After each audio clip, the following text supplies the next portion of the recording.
Assalamualaikum warahmatullahi wabarakatuh. Perkenalkan, saya Alia Sucinovanda dan rekan saya Melisa. Kami dari kelompok 2, kelas 2C, D3 Akuntansi Politeknik Negeri Padang. Pada pertemuan kali ini, kami akan membahas materi tentang NPWP dan NPPKP. Untuk menghemat waktu, kita langsung saja masuk ke materi yang pertama, yaitu NPWP.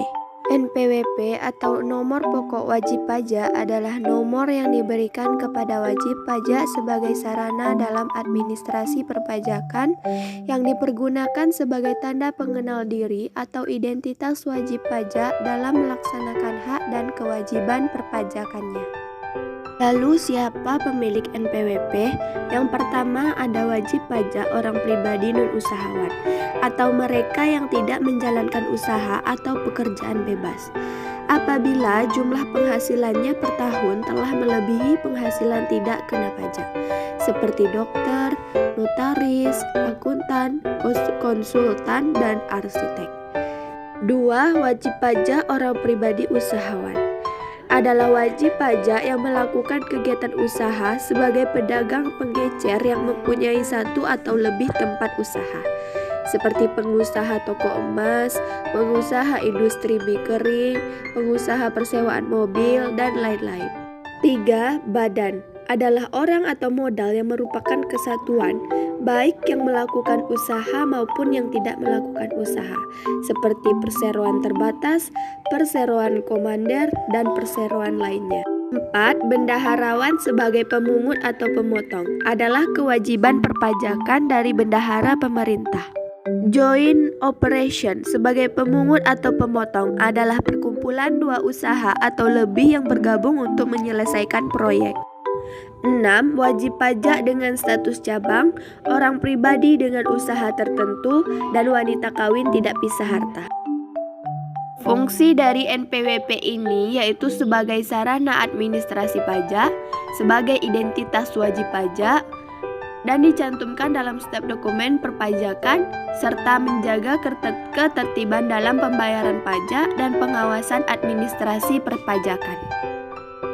Manfaat dari NPWP yang pertama yaitu untuk pembuatan paspor, yang kedua untuk pengajuan SIUP atau surat izin usaha perdagangan, yang ketiga membayar pajak lebih kecil, yang keempat untuk pengajuan kredit bank, dan yang kelima pengembalian pajak seperti zakat dan kredit pajak fiskal luar negeri. Kapan waktu pendaftaran NPWP? 1. Wajib pajak badan atau orang pribadi usahawan mendaftarkan NPWP paling lambat 1 bulan setelah saat usaha mulai dijalankan atau berdiri.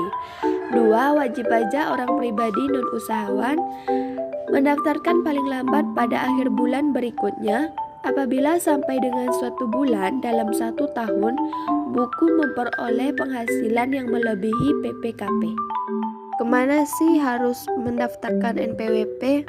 Tempat pendaftaran NPWP ini bisa dilakukan di kantor pelayanan pajak atau KPP, bisa juga di kantor penyuluhan dan pengamatan potensi perpajakan atau KP4, dan di kantor Direktorat Jenderal Pajak yang wilayah kerjanya meliputi tempat kedudukan wajib pajak. Gimana kalau kita mau menghapus NPWP dan apa saja sih persyaratannya? Penghapusan NPWP dan persyaratannya yang pertama, wajib pajak meninggal dunia dan tidak meninggalkan warisan, disyaratkan adanya fotokopi akte kematian atau laporan kematian dari instansi yang berwenang. 2. Wanita kawin tidak dengan perjanjian pemisahan harta dan penghasilan, disyaratkan adanya surat nikah atau akte perkawinan dari catatan sipil. 3. Warisan yang belum terbagi dalam kedudukan sebagai subjek pajak. Apabila sudah dibagi, disyaratkan adanya keterangan tentang selesainya warisan tersebut dibagi oleh para ahli waris. Wajib pajak badan yang telah dibubarkan secara resmi, disyaratkan adanya akte pembubaran yang dikukuhkan surat keterangan dari instansi yang berwenang. Bentuk usaha tetap yang karena suatu hal kehilangan statusnya sebagai bentuk usaha tetap. Disyaratkan adanya permohonan wajib pajak yang dihampiri dokumen yang mendukung bahwa bentuk usaha tetap tersebut tidak memenuhi syarat lagi untuk dapat digolongkan sebagai wajib pajak. Wajib pajak orang pribadi lainnya yang tidak memenuhi syarat lagi sebagai wajib pajak. Sanksi yang berhubungan dengan NPWP. Ketika setiap orang yang dengan sengaja tidak mendaftarkan diri, atau ada orang yang menyalahgunakan, atau ada orang yang menggunakan tanpa hak pengukuhan pengusaha kena pajak, dapat merugikan pada pendapatan negara, akan dipidana dengan pidana penjara paling lama 6 tahun dan denda paling tinggi 4 kali jumlah pajak terutang yang tidak atau kurang bayar. Materi selanjutnya tentang NPPKP atau Nomor Pengukuhan Pengusaha Kena Pajak. NPPKP adalah nomor yang harus dimiliki setiap pengusaha yang berdasarkan Undang-Undang PPN dikenakan pajak, wajib melaporkan usahanya pada kantor Direktorat Jenderal Pajak untuk dikukuhkan sebagai PKP. Jika pengusaha sudah mendapat nomor pengukuhan PKP, berarti PKP tersebut dinyatakan sudah resmi menjadi PKP, dan dengan demikian terikat kewajiban-kewajiban perpajakan yang diperuntukkan bagi PKP. NPPKP berbeda dengan NPWP, meski keduanya berfungsi sebagai identitas perpajakan. Perbedaannya adalah NPWP merupakan identitas wajib pajak, baik pribadi maupun badan, yang merupakan identitas atau bukti kepesertaan dalam melakukan hak dan kewajiban perpajakan.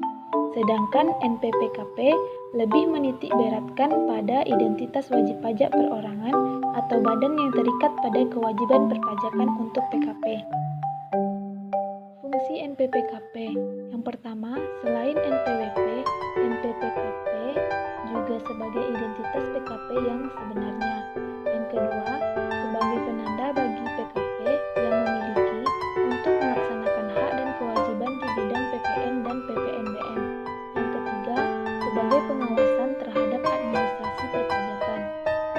NPPKP ini tertera dalam surat pengukuhan PKP bersama dengan identitas wajib pajak lainnya, seperti nama, NPWP, klasifikasi lapangan usaha atau KLU, status usaha hingga kewajiban pajak.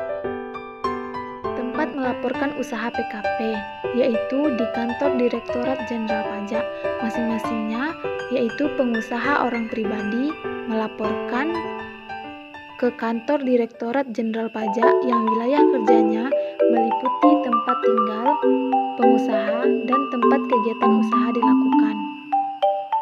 Dan pengusaha badan juga melaporkan di kantor Direktorat Jenderal Pajak yang wilayah kerjanya meliputi tempat tinggal atau kedudukan pengusaha dan tempat kegiatan yang usaha dilakukan. Begitu juga pada pengusaha orang pribadi atau badan yang mempunyai tempat kegiatan usaha di beberapa wilayah kantor Direktorat Jenderal Pajak. Juga di kantor Direktorat Jenderal Pajak yang wilayah kerjanya meliputi tempat tinggal atau kedudukan pengusaha dan tempat kegiatan usaha dilakukan. Selanjutnya, pencabutan pengukuhan PKP.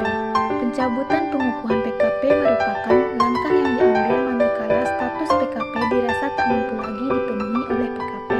Langkah pencabutan pengukuhan PKP ini dilakukan atas permohonan PKP atau dilakukan oleh Direktorat Jenderal Pajak langsung yang merasa bahwa PKP yang bersangkutan tidak lagi memenuhi persyaratan sebagai PKP. Kriterianya yaitu: pertama, PKP dengan status wajib pajak non-efektif. Kedua, PKP yang tidak diketahui keberadaan atau kegiatan usahanya. Ketiga, PKP menyalahgunakan status PKP-nya. Keempat, PKP pindah alamat ke wilayah kerja kantor pelayanan pajak lain. Yang kelima, PKP bubar. Dan yang terakhir, PKP tidak memenuhi syarat lagi sebagai PKP. Itulah pembahasan materi kita hari ini tentang NPWP dan NPPKP. Mohon maaf jika ada kesalahan dalam kata dan penulisan kalimat. Kami ucapkan terima kasih atas perhatiannya. Wassalamualaikum warahmatullahi wabarakatuh.